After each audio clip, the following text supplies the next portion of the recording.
समग्र शिक्षा अभियान और शिक्षा विभाग की ओर से संचालित किए गए ऑनलाइन क्लासेस को मेरा स्वागत है। सभी अधिकारीगण और अध्यापिकाओं को मेरा प्रणाम।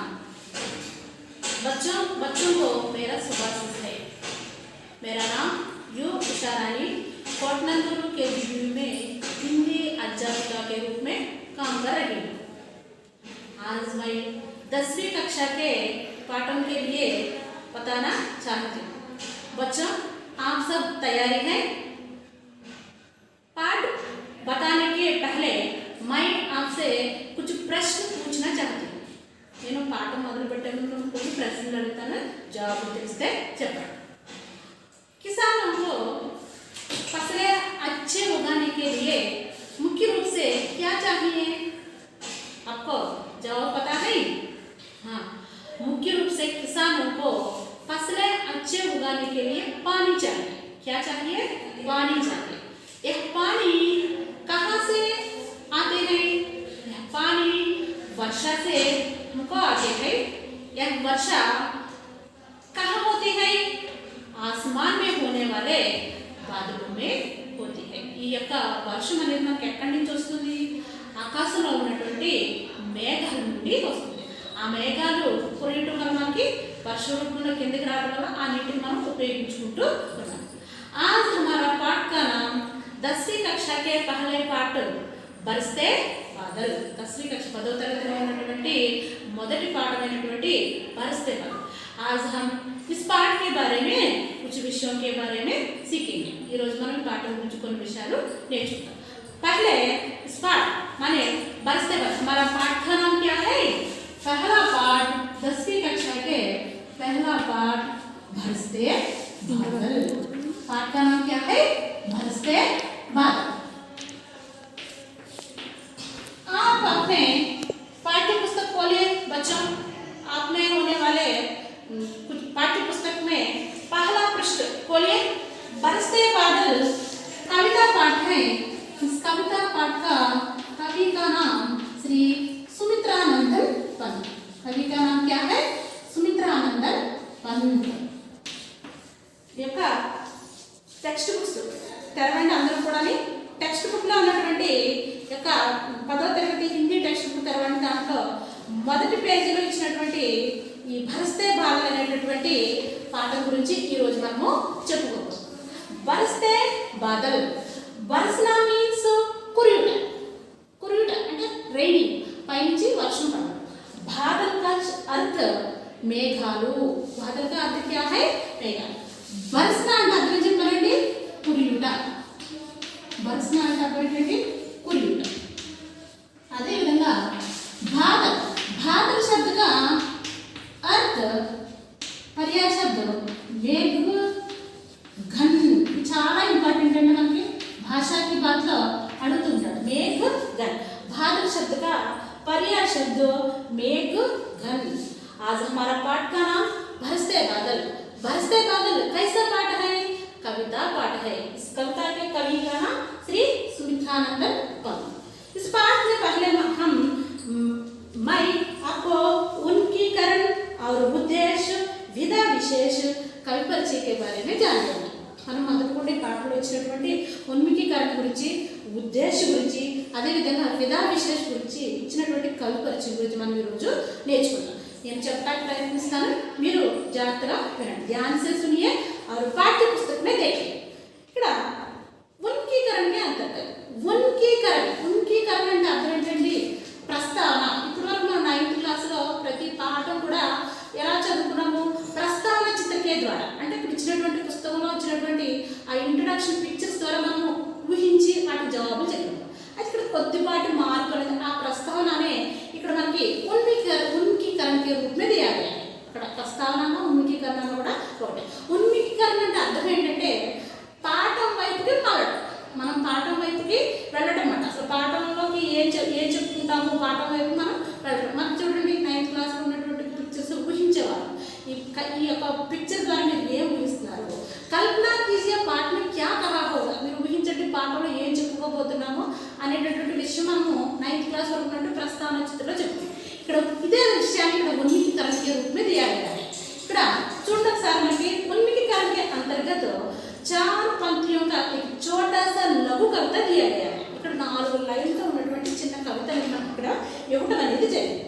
ఇది చదివి మనకి ఇచ్చినటువంటి ప్రశ్నలకి జవాబులు చెప్పాలి। మనకి ఇంతకు ముందు వరకు పిక్చర్ చూసి ఊహించి జవాబులు చెప్పేవారు 9th క్లాస్ వరకు ఉన్నటువంటి ఇంట్రడక్షన్ లో।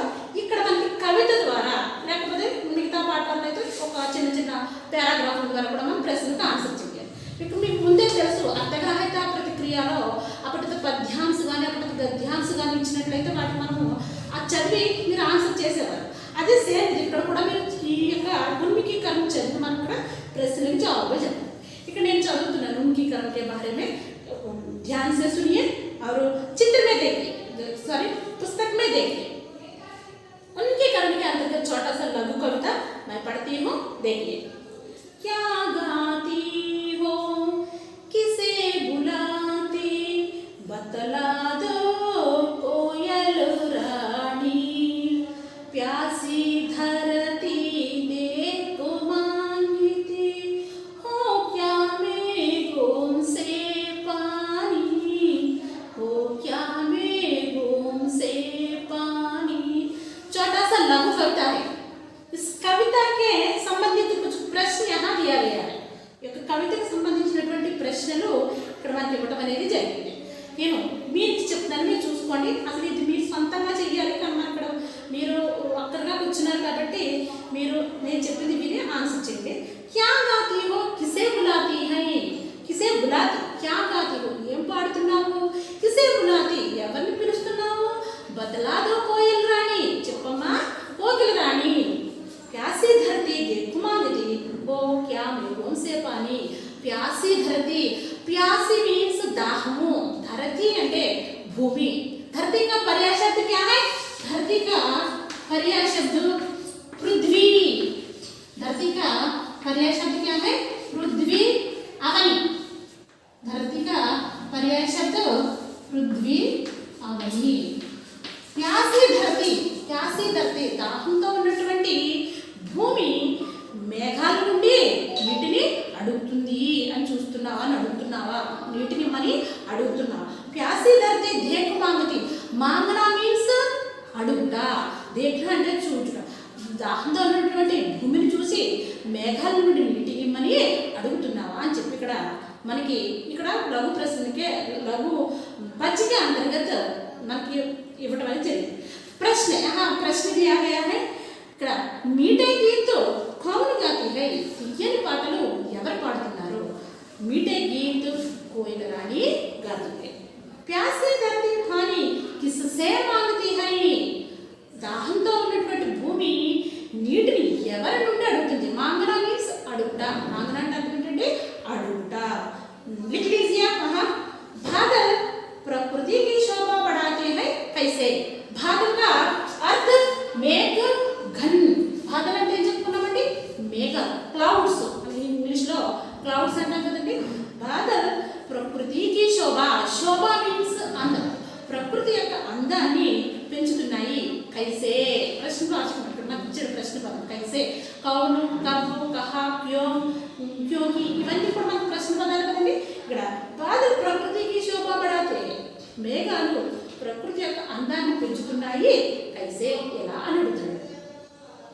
బాదల్ ఆస్మాన్ సే పానీ బర్సాకర్, మేఘాలు ఆకాశం నుండి నీటిని కురిపించి ప్రకృతికి శోభ బడాతే। బాదల్ పానీ బర్సాకర్, బాదల్ పానీ బర్సాకర్ ప్రకృతికి శోభ బడాతే। మేఘాలు ఆకాశం నుండి నీటిని కురిపించి అంటే వర్షం రూపంలో నీటిని కురిపించి ప్రకృతి అందాన్ని పెంచుతున్నాయి। దీనికి ఒక వాక్యం మనం చెప్పేస్తున్నాం, కానీ మనం చూసుకున్నట్లయితే ఆస్మాన్ మే ఖాళీ బాదల్ ఛాయే హుయే, ఆకాశంలో నల్లటి మేఘాలు కమ్ముకుని ఉంటాయి। బాదల్ ఛాయే జానే సే వర్ష ఆతి హై, మేఘాలు కమ్ముకోగానే మనకి వర్షం అనేది వస్తుంది। అసలు మనకి వర్షం అనేది ఎప్పుడు వస్తుంది, గ్రీష్మ ఋతువుకే బాద్, గ్రీష్మ ఋతువుకే బాద్ అంటే వేసవి ఋతువు తర్వాత మనకి వర్ష ఋతువు అనేది వస్తూ ఉంటుంది। మనకు తెలిసే విషయం, మనం చిన్నప్పటి నుంచి చదువుకున్నాం। అంటే గ్రీష్మ ఋతువు అంటే ఎండలతో విసిగిపోయి వేసారిపోయినటువంటి ప్రకృతి అంటే ఇక్కడ మనం ఇంట్రడక్షన్ లో ప్యాసీ ధరతి అన్నాడు। ప్యాసీ ధరతి అంటే అదేంటండి, దాహంతో ఉన్నటువంటి భూమి, దాహంతో భూమి ఉండడం అంటే అర్థం ఏంటి? ఎండిపోయి నెలలు తీసేసి భూమి బీటలు తీసేసి ఉంటుంది. అంత విపరీతమైన ఎండలు కాస్తూ ఉంటాయి మనకి. అప్పుడు మనం ఏం చేస్తామంటే ఎండలతో విసిగిపోయినట్టు మనకి వెంటనే ఈ వర్షం రాసిన తర్వాత వర్షం ఎప్పుడైతే పడిందో ఈ వర్షం ద్వారా ప్రకృతిలో ఉన్నటువంటి ప్రతి గడ్డి మొక్కతో సహా పచ్చదనాన్ని నింపుకుంటాయి, అంటే చిగురిస్తాయి. इस प्रकार प्रकृति की हर एक जगह में అంటే ప్రకృతిలో ఉన్నటువంటి ప్రతి స్థానం ప్రతి చోట కూడా హరియాలి చాజాతుంది. హరియాలి మీన్స్ పచ్చదనం, గ్రీనిష్ గా కనపడుతుంది మనకి ఎక్కడ చూసినా. అప్పుడు ఎండిపోయి మోడులా ఉన్నటువంటి చెట్లు మొక్కలు ఇవన్నీ కూడా వర్షం పడగానే ఆ నీటి ద్వారా తమ యొక్క పచ్చదనాన్ని నింపుకుంటాయి, అంటే చిగురిస్తాయి, మళ్ళీ అంకురిస్తాయి, మొలుస్తూ ఉంటాయి. ఆ విధంగా इस प्रकार बादल पानी बरसाकर प्रकृति की शोभा बढ़ाते हैं. ఈ విధంగా మేఘాలు వర్షాన్ని కురిపించి నీటిని మనకి ఇచ్చి వర్ష రూపంలో నీటిని ఇచ్చి ప్రకృతి యొక్క అందాన్ని పెంచుతున్నాయి అని చెప్పి ఇక్కడ మనకి ఉన్కి కనుకే ప్రశ్న దియగలిగాయి. పూరా హోగయా. ఇప్పుడు ఉన్కి కనుక ఇచ్చినటువంటి ఇక్కడ చిన్న పద్యం ఇచ్చాడు, పద్యం ప్రశ్నలు కూడా మనం తెలుసుకున్నాం. ఇక్కడ ఇంకో విధంగా కూడా చెప్పవచ్చు. కవి కోకిల ద్వారా వర్ష ఋతువుకు ఆమంత్రిత కరాయి. ఇక్కడ కోకిల ద్వారా కూడా వర్ష ఋతువుని ఆహ్వానిస్తున్నట్టుగా కూడా మనము చెప్పవచ్చు. మనం ఊహించమన్నట్టు కదా ప్రస్తావన ఊహికరణ అంటే మనం చెప్పచ్చు ఏదైనా. అంటే కోకిల ద్వారా ఎప్పుడు అడుగుతుంది కోకిల?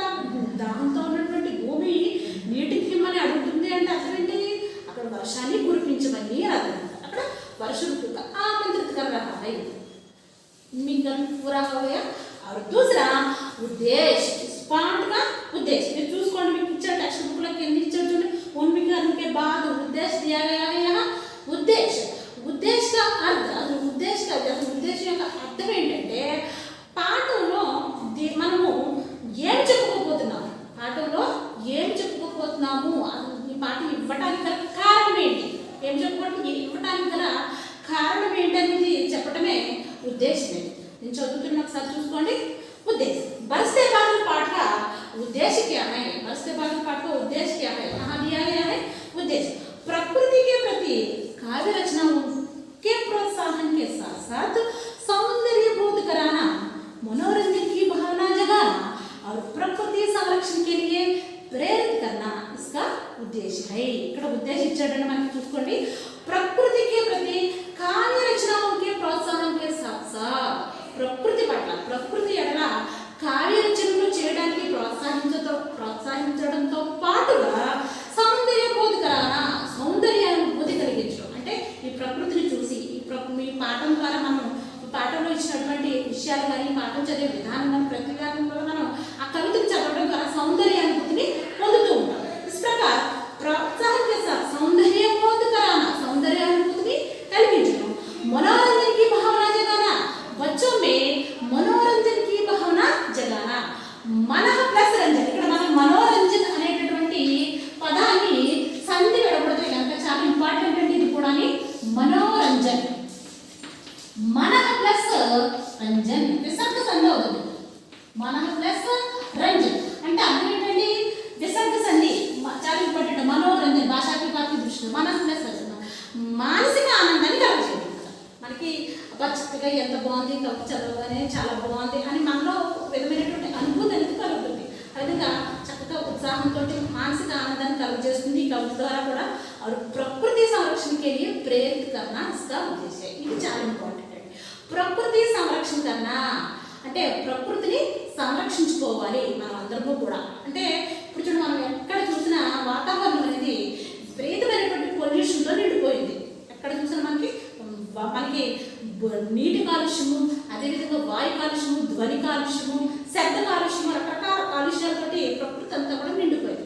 మనకి ఎక్కడ చూసినా చెట్లు నరికేయటము, మొక్కలు పెంచకపోవడం వల్ల ఆక్సిజన్ లెవెల్స్ అనేవి ఇప్పుడు చూడండి మనకి కరోనా వైరస్ ద్వారా ప్రతి ఒక్కరికి ఆక్సిజన్ లెవెల్స్ అనేవి తగ్గిపోతున్నాయి అని అంటున్నారు. ఇది మానవ తప్పుదల వల్ల మనిషి చేసుకున్నటువంటి కొన్ని పొరపాట్ల వల్ల కూడా ప్రకృతి అనేది ఈ విధంగా కాలుష్యంతో నిండిపోయి ఉంది. ఈ ప్రకృతిని ఛాత్ర అనేకే నాటే ఒక విద్యార్థిగా ఉన్నటువంటి మనము సంరక్షించుకోవాల్సినటువంటి బాధ్యత మనకి ఉంది. ప్రకృతి సంరక్షణ హర్ ఛాత్ర ముఖ్య కార్యక్రమం. ఈ ప్రకృతిని సంరక్షించుకోవడానికి ప్రతి విద్యార్థి యొక్క పని. మనము వర్షాలు రాగానే మనం చూడండి ఇంటి దగ్గర చిన్న చిన్న విత్తనాలు కూడా వేస్తారు, రైతులు వేస్తూ ఉంటారు. మనం కూడా మొక్కలు వేసుకుంటే వర్షాకాలంలోనే వేసుకుంటాం. అందువల్ల మనము మొక్కలు నాటాలన్నా ఏది చేయాలన్నా కూడా ఈ వర్ష ఋతువులోనే చేస్తాం. ప్రకృతి సంరక్షణ, ప్రకృతిని మనం సంరక్షించుకోవాలి అని అంటే కనుక ప్రతి ఒక్కరు కూడా మనము మొక్కలు నాటాలి, చెట్లు నాటాలి, పెంచాలి. ఇదంటే ప్రకృతి సంరక్షణకి ప్రేరిత కన్నా వీరిలో ప్రకృతిని సంరక్షించుకోవాలనేటువంటి భావన ప్రేరేపించడమే इस पाठ का मुख्य उद्देश्य। फिर मैं एक बार बताती हूँ, ध्यान से सुनिए। आज हमारा पाठ का नाम बरसते बादल। बरसते बादल कविता पाठ है। इस कविता पाठ का कवि का नाम श्री सुमित्रानंदन पंत है। और उद्देश्य, पाठ का उद्देश्य काव्य संरक्षण, काव्य रचनाओं के लिए प्रोत्साहन देना और प्रकृति संरक्षण के लिए प्रेरित करना, मनोरंजन की भावना जगाना इस पाठ का मुख्य उद्देश्य है। बच्चों, यहाँ उद्देश्य पूरा हो गया, ఇక్కడ తోటి మనకి ఉద్దేశం అనేది పూర్తయింది. बाद में విధా విశేష్, తర్వాత మనకి కనిపించేది మనకి పాఠంలో ఇచ్చినటువంటి అంశం ఏంటంటే విధా విశేష్. విధా విశేష్ అంటే అర్థం ఏంటంటే మనం ఇప్పటి వరకు చదువుకున్నటువంటి పాఠాలలో కహాని, నాటక, నిబద్ధ, ఉపన్యాస और సాక్షాత్కార ఆది చాలా పాఠాలు మనకు ఉన్నాయి. అంటే మనకి కథలతో ఉన్నటువంటి కథల రూపంలో ఉన్నటువంటి పాఠాలు ఉన్నాయి, కవిత రూపంలో ఉన్నటువంటి పాఠాలు ఉన్నాయి, ఉపన్యాస రూపంలో ఉన్నటువంటి పాఠాలు ఉన్నాయి, లేకపోతే పత్రలేఖన పాఠాలు ఉన్నాయి, లేకపోతే నాటకం, లేకపోతే సంభాషణ. ఈ విధంగా మనకి పాఠాలన్నీ ఇవ్వటము అనేది జరిగింది. అయితే ఇప్పుడు మనం ఇప్పుడు చెప్పుకునేటువంటి బరస్తే బాధలు అనేటువంటి పాఠము కిస్ రూపమే होते हैं, ఏ రూపంలో ఉంటుంది? కహానియా, కవిత, ఉపన్యాస, సంభాషణ, సాక్షాత్కార ఆది ఏ రూపంలో ఉంది అని చెప్పటమే ఇక్కడ విధా విశేష యొక్క అర్థము. మీకు అర్థమైందా? ఇప్పటి వరకు విధా విశేష అంటే అర్థం ఏంటంటే ఇక్కడ ఇచ్చినటువంటి పాఠం మనకి ఏ రూపంలో ఇవ్వబడింది అని చెప్పడమే విధా విశేష. అని చూడండి, ఇక్కడ ఇచ్చాడు చూడండి, సార్ చదువుతున్నాను నేను. బరస్తే బాదల్ కవితా పాఠ హై. నేను చెప్పాను, మొదట్లోనే చెప్పాను, బరస్తే బాదల్ కైసా పాఠ హై? కవితా పాఠ హై. బరస్తే బాదల్ అనేది కవిత రూపంలో ఇవ్వబడినటువంటి పాఠం. कविता भावनाओं को उदात्त बनाने के साथ साथ सौंदर्य बोध को भी सदा की संवारती है. कविता भावनाओं को, కవిత యొక్క భావనల్ని ఉన్నతంగా పెంపొందించడంతో పాటుగా సౌందర్యానుభూతిని కలిగించడం ఈ పాఠంలో ఉన్నటువంటి విషయం. और प्रस्तुत कविता नाद के साथ गेय योगी है. ప్రస్తుత కవిత అంటే మనకి ఇచ్చినటువంటి ఈ బరస్తే బాధలు అనేటటువంటి ఈ కవిత నాద్ కే సాత్, నాద్ అంటే ధ్వని, పాట రూపంలో ధ్వని రూపంలో పాడుకునేటటువంటి పాట. గేయ యోగి, పాడుకో తగినది, యోగి అంటే తగినది అంటే గేయ యోగి అంటే అర్థం ఏంటంటే పాట రూపంలో గేయ రూపంలో పాడుకోదగినటువంటి పాట యొక్క బరస్తే బాధలు అనేటువంటి పాట పద్యం. इसमें अनुप्रास का सुंदर प्रयोग है. इसमें దీనిలో ఈ బరస్తే బాధల పాట में అనుప్రాస అలంకార ప్రయోగం చేయాలి. అనుప్రాస అలంకారాన్ని ప్రయోగించడం అనేది జరిగింది. నేను అసలు అనుప్రాస అలంకారం అంటే ఏంటో, అలంకారం ఏంటో ఒకసారి చిన్న 2 నిమిషాలు చెప్తాను. अनुप्रास अलंकार का अर्थ है आभूषण. अलंकार का अर्थ क्या है? आभूषण. అంటే ఆభూషణం అంటే అర్థం ఏంటి? ఆభరణాలు. किसी विषय या बात को, ఏదైనా ఒక విషయాన్ని కానీ ఒక మాటని కానీ సాధారణ ढंग से ना कहकर, ఏదో మామూలుగా నార్మల్గా చెప్పేయటం కంటే, సాధారణంగా చెప్పేయటం కంటే చమత్కార సౌందర్యపూర్ణ ढंग से कहना ही अलंकार है. ఏదైనా ఒక విషయాన్ని కానీ ఒక మాటని కానీ సాధారణ మామూలుగా చెప్పేయటం కంటే దాన్ని చమత్కారంగాను లేదా సౌందర్యానుభూతిని అంటే అందంగాను చెప్పడమే అలంకారము. మీకు ఇంకా ఉదాహరణ చెప్పాలంటే నేను నాకు తెలిసినట్టుగా చెప్తున్నాను. మనం చూడండి, మామూలుగా ఇంటి దగ్గర ఉన్నప్పుడు లేకపోతే ఎక్కడికైనా వెళ్ళినప్పుడు మామూలుగా ఉంటాం, నార్మల్గా చీర కట్టుకుని చిన్న నగలు పెట్టుకున్నాం, నార్మల్గా ఎప్పుడు ఉంటాము. అలా కాకుండా ఏదైనా ఒక అకేషన్కి వెళ్ళి, ఒక పెళ్ళికి కానీ లేదా పేరెంటానికి కానీ ఎక్కడికైనా వెళ్ళాం అనుకోండి, అందంగా రెడీ అవుతాం, మేకప్ అవుతాం, నగలన్నీ పెట్టుకుంటాం, ఇంట్లో ఉన్న బంగారం అంతా పెట్టేసుకుంటాం, ఆభరణాలంతా అన్నీ కూడా పెట్టుకుని చక్కగా ముస్తాబోతాం. అప్పుడు ఎలా కనపడతాము? రోజు కనపడేదానికంటే కొంచెం అందంగా కనపడతాం మనం. ఇస్ ప్రకార్ భాషా को भी अलंकार होती है. ఈ విధంగా భాషకు కూడా కొన్ని అలంకారాలు అనేవి ఉన్నాయి. అప్పుడు మనమైతే ఎలా అందంగా కనపడతామో ఈ భాషకు కూడా ఆ అలంకారాలను చేర్చినట్లయితే భాషక సౌందర్యానుభూతి బడాతే హై. భాష యొక్క అందం అనేది పెరుగుతుంది. అర్థమైందండి? అయితే ఇక్కడ ఇచ్చినటువంటి బరస్తే బాధమైనటువంటి పాఠంలో అనుప్రాస అలంకారాలు ప్రయోగించడం జరిగింది. अनुप्रास अलंकार का अर्थ क्या है?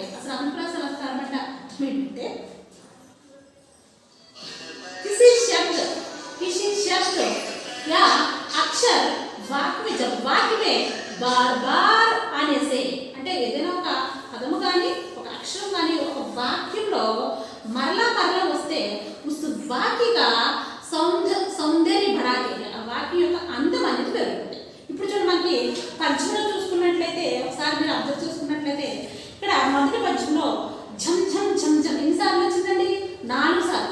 బార్ బార్ ఆనేసే అంటే మరలా మరలా వచ్చిందంటే వచ్చినట్లయితే ఆ వాడినటువంటి ఆ పదాల యొక్క విధానాన్ని అనుప్రాస అలంకారాలు అని అంటారు. ఇక్కడ చూడండి झम झम झम झम चम चम चम चम तम तम ఇక్కడ ఇచ్చినటువంటి పదాలు చూసాం. కింద ఇచ్చినటువంటి रिम झिम ఈ పదాలన్నీ కూడా ఒక విధమైనటువంటి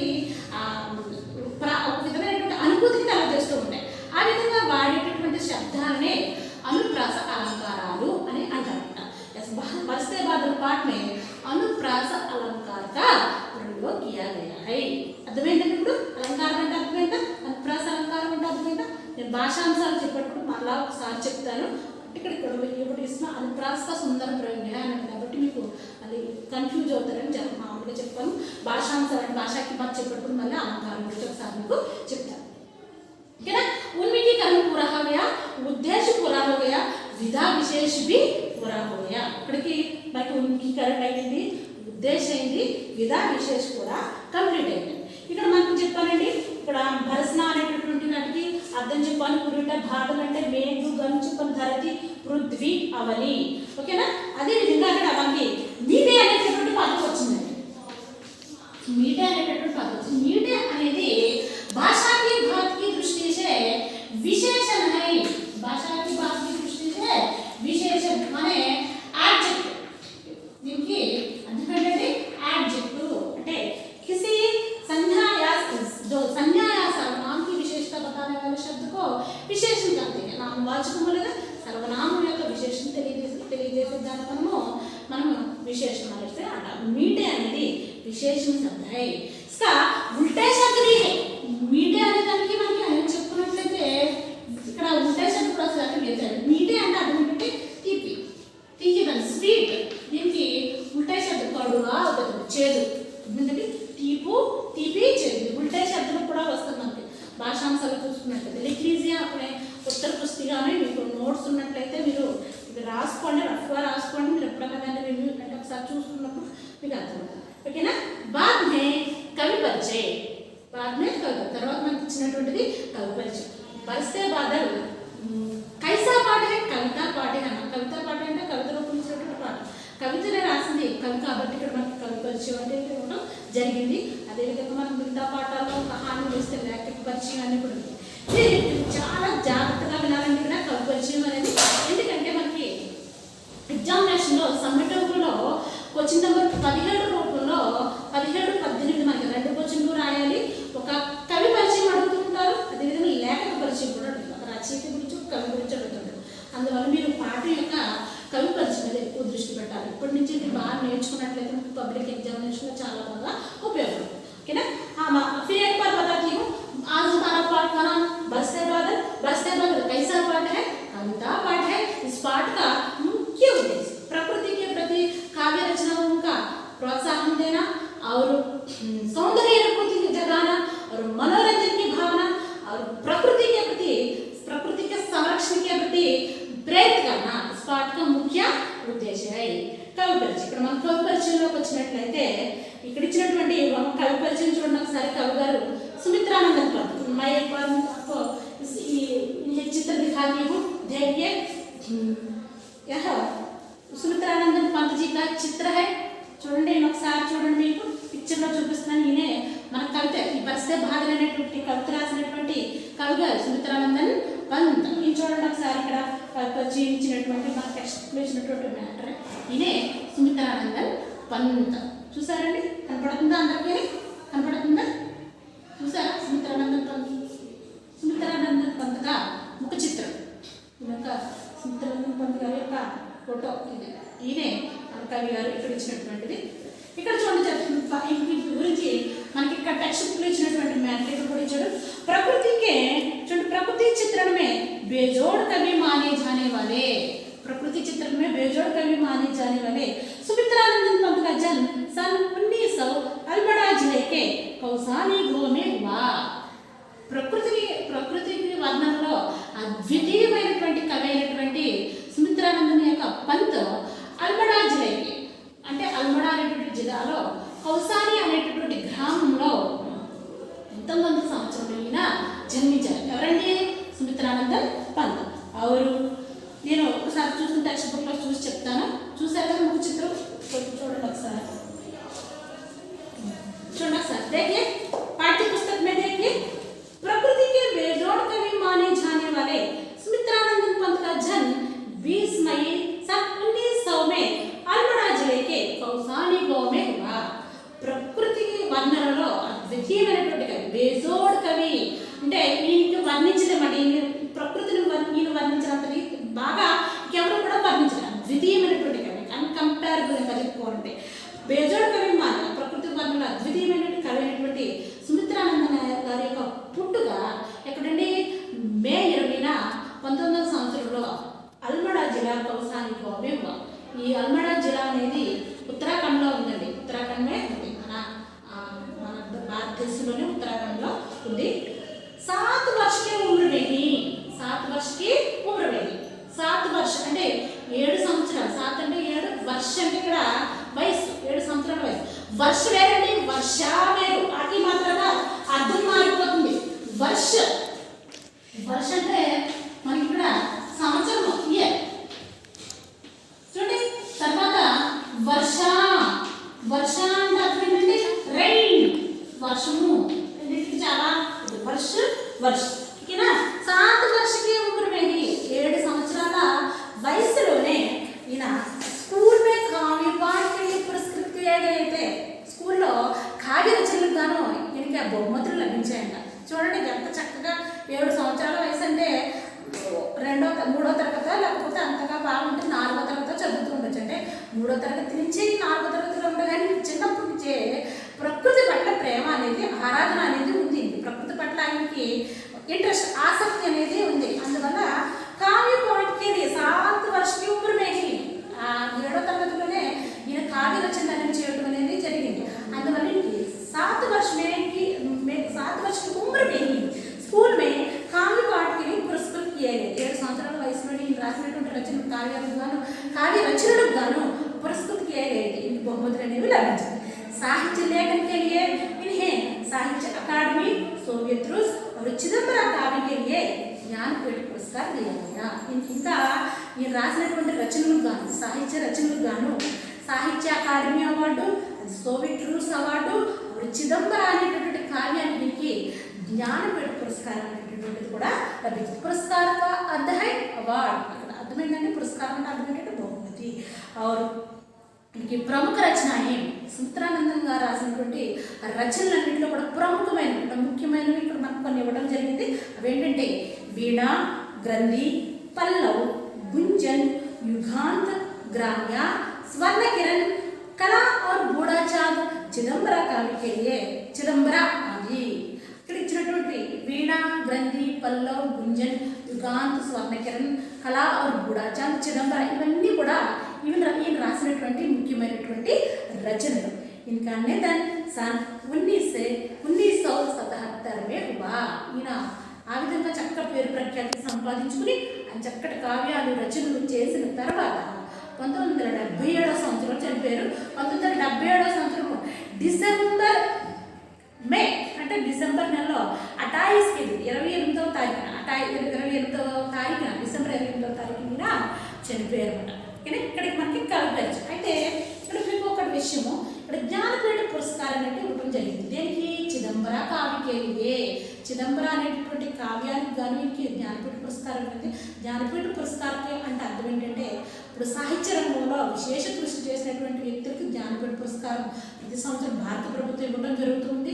భారత రాజ్యాంగం గుర్తించినటువంటి భాషలలో ఒక్కొక్క భాషలో విశేష రచనలు చక్కటి ప్రాముఖ్యమైనటువంటి పేరు ప్రఖ్యాతులు మంచి రచనలు చేసినటువంటి వారికి జ్ఞానపీఠ పురస్కారం ఇవ్వడం జరుగుతుంది. మనం చూడండి 8th క్లాస్లో చెప్పుకున్నాం. సినిమా రంగంలో విశేష కృషి చేసిన, సినిమా మంచి ఎక్కువ సినిమాల్లో నటించిన, అలా చేసిన వాళ్ళకి సినిమా రంగంలో సేవలు అందించినటువంటి వాళ్ళకు కూడా మనకి దాదా సాహెబ్ ఫాల్కే అవార్డు ఇస్తారని మనం 8th క్లాస్లో చెప్పుకున్నాం. అదేవిధంగా చక్కగా ఆటలాడి దేశానికి కొంచెం పేరు ప్రఖ్యాతులు తీసుకు తీసుకొచ్చి చక్కటి ఆటలు ఆడి దేశానికి సేవ చేసిన, దేశానికి పేరు ప్రఖ్యాతులు తెచ్చినటువంటి వాటికి అంటే క్రీడా రంగంలో ఇచ్చేటటువంటి అవార్డు ఏంటంటే కనుక మనకి ఇవన్నీ భారత ప్రభుత్వం ఇస్తుందండి. ఖేల్ రత్న అవార్డు అంట, రాజీవ్ ఖేల్ రత్న అవార్డు అనేది ఇవ్వడం జరుగుతుంది. అదేవిధంగా సైన్యంలో ఉన్నటువంటి వాళ్ళకి, సైన్యం బాగా దేశానికి సేవ చేసి అనుకోకుండా మరణించినటువంటి వాళ్ళకైనా, దేశానికి సేవ చేసినటువంటి వాళ్ళకైనా పరమవీర చక్ర అనేటటువంటి అవార్డు ఇస్తారు. అదేవిధంగా మన భారతదేశంలో అత్యున్నత పురస్కారం కూడా ఉందండి. భారతదేశంలో అత్యున్నత పురస్కారం భారతరత్న అని చెప్పుకుంటాం. అదేవిధంగా ఇక్కడ సాహిత్య రంగంలో అంటే భాషలు, ఒక్కొక్క భాష మనకి భారత రాజ్యాంగం గుర్తించినటువంటి 20 భాషలు, ఆ భాషల్లోనూ 22 భాషల్లోనూ మనకి ఒక్కొక్క భాషలోనూ విశేష కృషి చేసినటువంటి వాళ్ళు, మంచి సాహిత్యాన్ని అందించినటువంటి వాళ్ళకి జ్ఞానపీఠ పురస్కారం అనేది జరుగుతుంది. ఆ విధంగా ఈయనగా హిందీ సాహిత్యంలో విశేష కృషి చేసినటువంటి ఈ సుమిత్రానందన్ పంత్ గారికి చిదంబర అనేటటువంటి కావ్యానికి గాను ఈయనకి ఈ యొక్క జ్ఞానపీఠ పురస్కారం ఇవ్వడం అనేది జరిగింది. ఇది మనకు టెక్స్ట్ బుక్లో ఇచ్చినటువంటి విషయము. ఆరు కవికే వారిని అతిరిక్త జానకారి. ఇక్కడ కవి గారి గురించి మనం కొంచెం ఎక్కువగా మనకు తెలిసింది, నాకు తెలిసింది మీకు చెప్తాను. सुमित्रानंद पंत का माता का नाम सरस्वती और पिता का नाम गंगाधर दत्त. ఈయన యొక్క తల్లి గారి పేరు సరస్వతి, అదే తండ్రి గారి పేరు గంగాధర్ దత్. సరస్వతి గంగాధర్ దత్ అనేటటువంటి దంపతులకి ఈయన 1900 సంవత్సరంలో అక్కడ మే 20న నల్గొండ జిల్లాలో ఈయన కౌసాలి గ్రామంలో జన్మించారండి. ఓకేనా. ఆవిడ బాధాకరమైన విషయం ఏంటంటే అంటే ఈయన పుట్టినటువంటి 4 గంటలకి, అంటే ఈయన పుట్టిన 4 గంటల వ్యవధిలోనే అమ్మగారు చనిపోయారు. చిన్నప్పుడు ఈయన పుట్టిన వెంటనే 4 గంటల వ్యవధిలో అమ్మగారు చనిపోయారు. उनकी उनका दादी ने पालन पोषण किया. पंत जी का दादी అంటే దాది మీన్స్ నాయనమ్మ. నాన్నమ్మ అంటే కదండి తండ్రి యొక్క తల్లి. ఆ యొక్క నాయనమ్మ దాదిని ఇంకా పాలన పోషణ కియా. నాన్నమ్మ గారు ఈయన్ని పెంచి పెద్ద చేశారు. ఎవరిని? సుమిత్రానందన్ పంత్. और ఇంకా పడాయి ప్రాథమిక విద్య అంటే ప్రాథమిక విద్య అంతా కూడా కౌసాని కౌసాని గ్రామంలోనే జరిగింది. ఉన్నతాభ్యాస్ కే లియే అలహాబాద్ గయా. ఈయన ఉన్నత చదువు కొరకు అలహాబాద్ అనేటటువంటి మనకి ఇది ఇప్పుడు ఎక్కడుందంటే మహారాష్ట్ర దగ్గర అలహాబాద్ వెళ్ళడం అనేది జరిగింది. వహా స్నాతక పడితే సమయం, అక్కడ స్నాతక చదువుకున్నటువంటి సమయంలో అంటే ఉన్నత చదువుకునేటటువంటి సమయంలోనే గాంధీకి నేతృత్వమే చలే హుయే అసహయోగ ఆందోళన భాగయ్యా. ఈయన అప్పుడు అలా ఉన్నత చదువుకున్నటువంటి గాంధీ గారి యొక్క నేతృత్వంలో భారతదేశానికి స్వాతంత్రం రాలేదు. భారత స్వాతంత్ర ఉద్యమంలో కూడా గాంధీ గారి పిలుపు మేరకు ఈయన స్వాతంత్ర ఉద్యమంలో కూడా పాల్గొన్నారు. ఈయన మొదటగా ఛాయావాది కవి అంటే ప్రకృతిని వర్ణించినటువంటి కవి. బాద్మే ప్రగతిశీల్కే ఓర్చల అంటే తర్వాత ఈయన ప్రగతిశీల అంటే మనకి స్వాతంత్ర ఉద్యమాల వైపు ఈయన నడిచారు. ఆ తర్వాత ఈయన లోకాయుతం అనేటటువంటి ఒక ప్రముఖమైనటువంటి కావ్యాన్ని రాశారు. ఇది గాంధీ గారి గురించి రాశారండి. ఎవరు? సుమిత్రానందన్ పంత్ గారు. ఈ లోకాయుతం అనేటటువంటి ఈ కావ్యానికి ఇక్కడ మనకి ఇక్కడ ఇచ్చినటువంటి అవార్డు ఇచ్చినటువంటి సాహిత్య అకాడమీ సోవియత్ రూస్ చిదంబరాన్ని ఇచ్చినటువంటి ఈ సాహిత్య అకాడమీ లోకాయుతాన్ అనేటటువంటి ఈ కావ్యానికి ఈ అవార్డు ఇక్కడ ఇవ్వడం అనేది లభించిందండి. అర్థమైంది. అతిరిक्त जानकारी छायावादी कवि और प्रगतिशील और बाद में आध्यात्मिक रूप से తర్వాత ఆధ్యాత్మిక భావాలని అలవర్చుకుని ఈయన ఆధ్యాత్మిక వైపు కూడా మారడం అనేది జరిగింది. చాలా చక్కటి కవితలు రాశారు, చక్కటి రచనలు చేశారు, చక్కటి కావ్యాలు కూడా రాశారు. ఇది మనకి అతిరిक्त जानकारी कवि के बारे में. यहाँ से कवि का परिचय पूरा हो गया. इकड़तो मन कवि परिचय पूर्ति मन ఒకసారి చెప్తాను कवि परिचय. प्रकृति के बेजोड़ कवि कौन है? प्रकृति యొక్క बेजोड़ कवि ఎవరు? प्रकृति के बेजोड़ कवि सुमित्रानंदन पंत है. सुमित्रानंदन पंत का जन्म कब हुआ? सुमित्रानंदन का जन्म कब हुआ? सुमित्रानंदन గారు ఎప్పుడు పుట్టారు అని అంటే గనక सुमित्रानंदन पंत जी का जन्म सन 1900 में 20 मई అంటే 20 అంటే 20 मई అంటే మే అని 1900 సంవత్సరం మే 20న अल्मोड़ा के कौसानी गांव में हुआ. इनका इनके कौन सा पुरस्कार मिला? इनका कौन सा पुरस्कार? इनके ఏమేమి అవార్డులు లభించాయంటే सोवियत रूस और साहित्य अकादमी और चिदंबरा काव्य के लिए ज्ञानपीठ पुरस्कार मिला. चिदंबरा काव्य के लिए किस काव्य के लिए पंत जी को ज्ञानपीठ पुरस्कार मिला? चिदंबरा काव्य के लिए इनको ज्ञानपीठ पुरस्कार ला उनकी प्रमुख रचनाएं क्या क्या है అనే యొక్క ప్రముఖ రచనలు ఏంటేంటి అని అంటే కనుక వీణ, గ్రంథి, పల్లవ్, గుంజన్, युगांत, स्वर्ण किरण, ग्राम्या, बूढ़ा और कला और बूढ़ाचंद, चिदंबरा आदि। सुमित्रानंद पंत का निधन सन 1977 అంటే 1977 సంవత్సరంలో పుట్టారండి ఈయన. 1900 సంవత్సరంలో పుట్టారు జన్మ. అర్థమైందండి? సన్ అంటే సంవత్సరం. 1900 సంవత్సరంలో పుట్టారు. అదేవిధంగా మృత్యు అయినటువంటి చనిపోయినటువంటి సంవత్సరం ఎప్పుడంటే సన్ 1977 సంవత్సరంలో ఆయన చనిపోయారు. మళ్ళీ కవి పరిచయం గురించి నేను ఒకసారి మీకు, ఎందుకంటే నేను ఇలా చెప్పడానికి కారణం ఏంటంటే 4 మార్కులు మనకు తప్పకుండా వస్తుంది. కవి పరిచయం అనేది మీరు చక్కగా నేర్చుకోవాలి. నేను ఒకసారి ఈ కవి పరిచయం అనేది సింపుల్గా ఏ విధంగా గుర్తుపెట్టుకోవాలనేది మీకు నేను తెలియజేస్తాను. एक बार श्याम पट पर देखिए. చాలా సారి మనం చూసుకున్నట్లయితే ఇక్కడ మనం ఫస్ట్ ఇక్కడికి వచ్చినటువంటి విషయాలన్నింటినీ కూడా చూసుకుందాం. పాఠగానం మనం చెప్పుకున్నటువంటి యొక్క పాఠం పేరు ఏంటండి? బర్స్తే బాదల్. పాఠగానం क्या है? బర్స్తే బాదల్. బర్స్తే బాదల్ కైసా పాట? ఎలాంటి పాట? మనం విధాలో చెప్తాం. విధ అంటే రీతి, ఎలాంటిది అని. విధ అంటే కవిత. ఎలాంటి పాట మనకి? కవిత పాట. కైసా పాట? కవిత పాట. और कवि का नाम మన కవిత అన్నాం కాబట్టి వచ్చింది కవియే. కొంతమంది లేఖకం రాస్తారు, తప్పదు, జాగ్రత్తగా చూసుకోవాలి రాసేటప్పుడు. కవి का नाम श्री सुमित्रानंदन पंत. कवि का नाम क्या है? श्री सुमित्रानंदन पंत. ఈ విధంగా రాస్తే ఈజీగా గుర్తుపెడుతుంది, బట్టి పట్టక్కర్లేదండి. కవి పరిచయం కూడా పాఠంలోనే చక్కగా వచ్చేస్తుంది. కవి का नाम श्री सुमित्रानंदन पंत. మనకి ఇచ్చినటువంటి వెంటనే ఆయనకి జన్మ ఎప్పుడు పుట్టారు ఆయన యొక్క జన్మ ఇప్పుడు సన్ 1900 సంవత్సరంలో మై అంటే మే 20 పుట్టారు. అది 19 అంకె మీద కూడా దృష్టి పెట్టాలి మీరు చక్కగా, ఎందుకంటే ఇది మనకు కూడా భాషాంశాల్లో భాషాకి వాక్య అంతర్గత మనకి 1 to 12 భాషా గ్రామర్కి సంబంధించినటువంటి దాంట్లో మనకి నంబర్కి ఒక మార్క్ అనేది ఉంటుంది కదా. సన్ 19 అంటే 19, सब అంటే 100 కాబట్టి 19. ఓకేనండి? సన్ 19. తర్వాత మనకి వెంటనే జన్మ తర్వాత నిధన్ చనిపోయినటువంటి సంవత్సరం సన్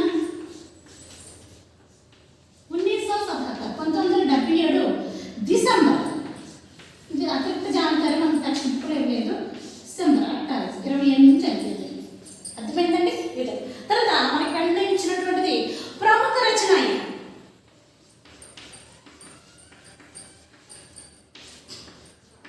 ప్రముఖ రచన ఈ విధంగా చూసుకున్నట్లయితే మీకు ఈజీగా గుర్తుపెట్టుకోవచ్చు. వీణ,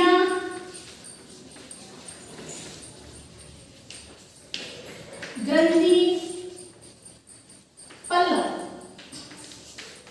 और गुंजन,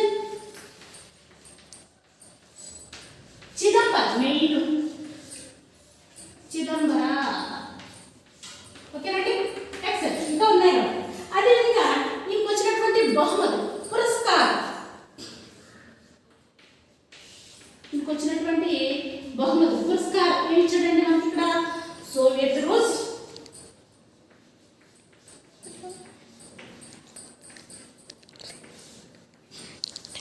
और साहित्य अकादमी,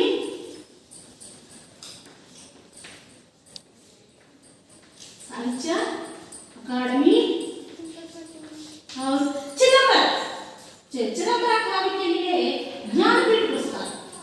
चिदंबरा काव्य के लिए ज्ञानपीठ पुरस्कार. ఇది ఈయనకి వచ్చినటువంటివి ప్రముఖమైనటువంటి అవార్డులు. సోవియట్ రూస్, అదేవిధంగా సాహిత్య అకాడమీ, జ్ఞానపీఠ పురస్కారం. ఓకేనా? ఇది కవి గురించి అంటే చాలా ఇంపార్టెంట్. మనకి ఈ విధంగా రాసినా కూడా మీకు మార్క్స్ ఈజీగా వస్తాయి, మనకి వెంటనే అర్థమైపోతుంది. ఇది ఇలా చూసుకుంటే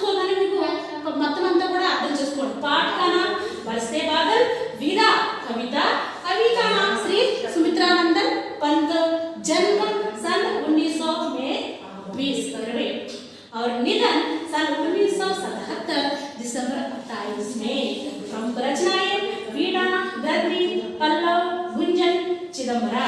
और पुरस्कार सोवियत रूस और साहित्य अकादमी ज्ञानपीठ पुरस्कार।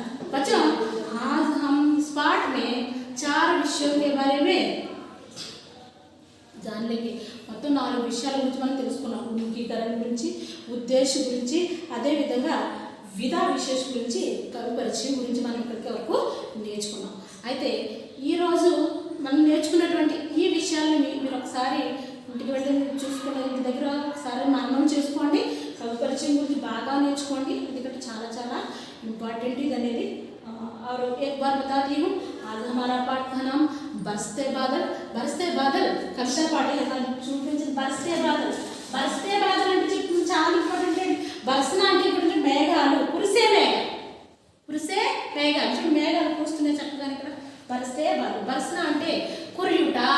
బాదల్, బాదల్ శబ్ద అర్థం నేను చెప్పాను. బాదల్ చాలా ఇంపార్టెంట్ ఇది కూడా. బాదల్ అంటే గన్ను, మేఘ. మన భాషాంశాల్లో అడుగుతుంటాడు. बादल का अर्थ मेघ गण। और आज हमारा पाठ का नाम बरसते बादल। बरसते बादल कैसा पाठ है? कविता पाठ है। इस पाठ का उद्देश्य क्या है? पाठ का उद्देश्य में प्रकृति के प्रति काव्य रचनाओं का प्रोत्साहन देना और मनोरंजन की भावना जगाना, प्रकृति संरक्षण के लिए प्रेरित करना इस पाठ का मुख्य उद्देश्य है। इस पाठ का मुख्य ఉద్దేశ ప్రకృతిని సంరక్షించుకోవాలి. మనం అందరం కూడా మొక్కలను నాటాలి చక్కగా. మనం చూడండి మనకు చెప్తారు వృక్ష రక్షిత రక్షిత అని. చెట్లను మనం వృక్షాలు మనం రక్షించినట్లయితే అవి మనం రక్షిస్తాయి. ఆ విధంగా మనం అందరూ కూడా మొక్కలు నాటాలి. ప్రకృతి సంరక్షణకి ప్రేరిत करने इस पाठ का मुख्य उद्देश्य है। यह कविता पाठ है, बरसते बादल कविता पाठ है, ध्वनि के साथ गेय योगी है అంటే పాట రూపంలో పాడుకోదగినటువంటి పాట. इस पाठ का कवि श्री सुमित्रानंदन पंत। प्रकृति के बेजोड़ कवि, प्रकृति के बेजोड़ कवि कौन है? श्री सुमित्रानंदन पंत। पंत जी को डैश भी कहा जाता है. प्रकृति के बेजोड़ अद्वितीय వర్ణించిన ప్రకృతి వర్ణన ఆయన మించిన వాళ్ళు ఎవరు కూడా లేరు. అందువల్ల प्रकृति के बेजोड़ कवि माने जाने हैं श्री सुमित्रानंदन पंत का। उनका जन्म सन 1900 में अल्मोड़ा के कौसानी गांव में हुआ. उत्तराखंड में होते हैं. यहाँ जिला, ఈ జిల్లా మనకి ఉత్తరాఖండ్ రాష్ట్రంలో ఉంది. ఓకేనండి. 7 వర్షం ఉమ్రమే హే. 7 సంవత్సరాల వయసులోనే స్కూల్ లెవెల్ ఉంటే ఈ రాసినటువంటి కావ్య రచనకు గాను उनके చిన్న చిన్న బహుమతులు వచ్చాయి. और बाद में बड़ा होने के बाद పెద్ద అయిన తర్వాత ఈయనకి రాసిన రచనలకి సోవియత్ రూస్ సాహిత్య అకాడమీ చిదంబరా అనేటువంటి కావ్యానికి జ్ఞానపీఠ పురస్కారం అనేది కూడా మనకి ఈయనకి లభించింది. और प्रमुख रचनाएं वीणा, गद्दी, पल्लव, गुंजन, चिदंबरा। चिदंबरा को प्रश्न अड़ुताను, किस काव्य के लिए पंत जी को ज्ञानपीठ पुरस्कार मिला? ఏ కావ్యానికి గాను సుమిత్రానంద పంత్ గారికి ज्ञानपीठ अवार्ड लभिंचिंदी. चिदंबरा काव्य के लिए पंत जी को ज्ञानपीठ पुरस्कार मिला. और सोवियत रूस साहित्य अकादमी ज्ञानपीठ अवार्ड. ఇది చాలా జాగ్రత్తగా ఉండండి.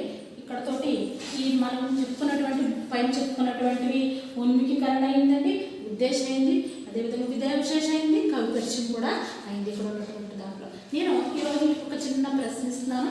మీరు ఇంటి దగ్గర చేయండి. చిన్న होमवर्क అనుకోండి, గృహ కార్యం. बरसते बादल कविता के कवि के बारे में आप क्या जानते हैं? बरसते बादल कवि గురించి మీకు ఏం తెలుసు? ఆ విధంగా అడగచ్చు. లేకపోతే సుమిత్రానందన్ పంత్ जी का సాహిత్యక పరిచయం दीजिए. సుమిత్రానందన్ పంత్ యొక్క సాహిత్యక పరిచయము ఇవ్వండి అని ఇక్కడ మనకి 2 విధాలుగా కూడా అడగచ్చు. ఏ విధంగానైనా సరే మనము వచ్చు. నేను రాస్తున్నాను, ఒకసారి మీరు अपने अपने उत्तर पुस्तिका में और नोट्स में लिख लीजिए. गृहकार्य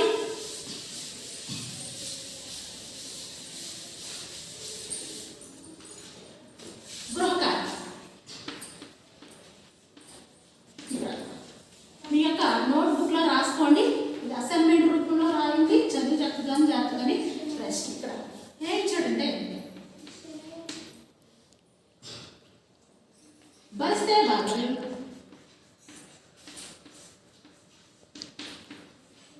बरसते बादल कविता के बारे में, कविता के कवि का, कविता के कवि का, बरसते बादल कविता का कवि का